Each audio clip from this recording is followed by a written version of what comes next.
I'm so glad I came across this comment because it got a lot of likes, and there are so many other comments like it underneath my content from TikTok to IG to YouTube. There's so many people that feels this way. And that's the whole point of me making this series. This series is to spark not only nostalgia and to pick fun at some of our trauma coming up, but it is also to give us a different perspective on what is traumatic when you're raising children and what's not healthy, what's very unhealthy.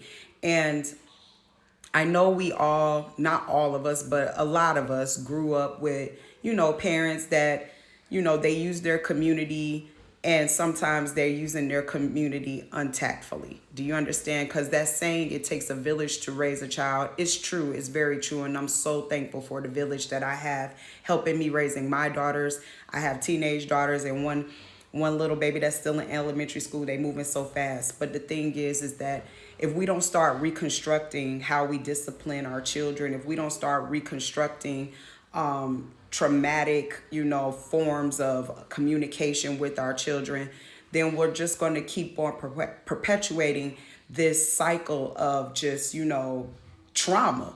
And I'm not saying that we always going to get it right. Sometimes you just venting and your girls are there, your aunts are there, your sisters are there, your mama is there.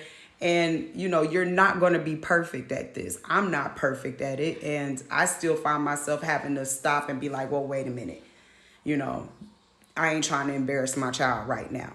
But the fact is that we work on it. You get what I'm saying? So things like this and, some of the other, videos and scenarios that I have, this is like my form of therapy. And I want it to be a form of therapy for all of those who can relate.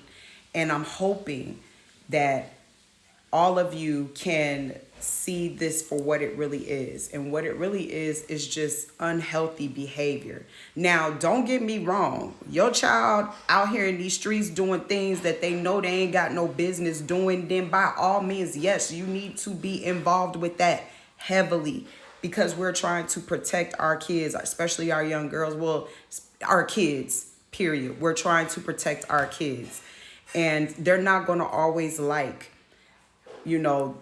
how we present ourselves to them, and that's okay.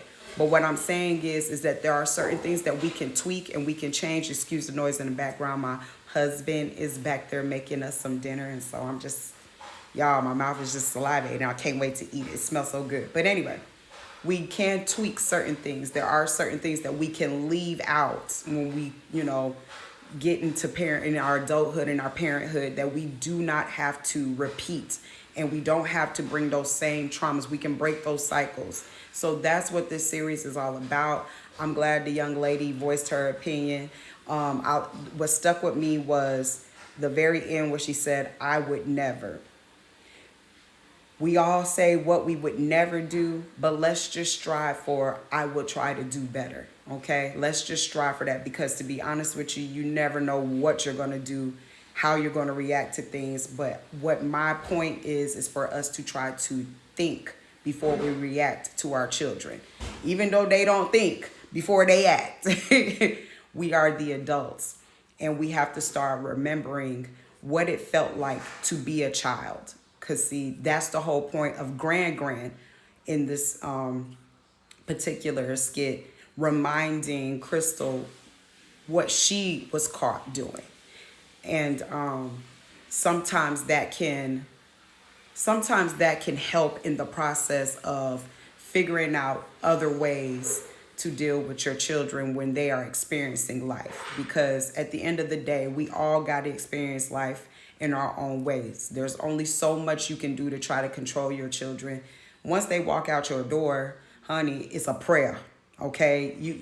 You're hanging on to a prayer that they're going to do what is right, okay? All you can do is pray to God that they're going to take what you taught them out there into them streets and come home safely, okay? So, yes, I'm glad that you all start all this discord underneath my content because it really is doing what it is that God placed in my heart to do, and that is to heal through laughter, to open up new perspectives, and to remind you all that, you're not alone.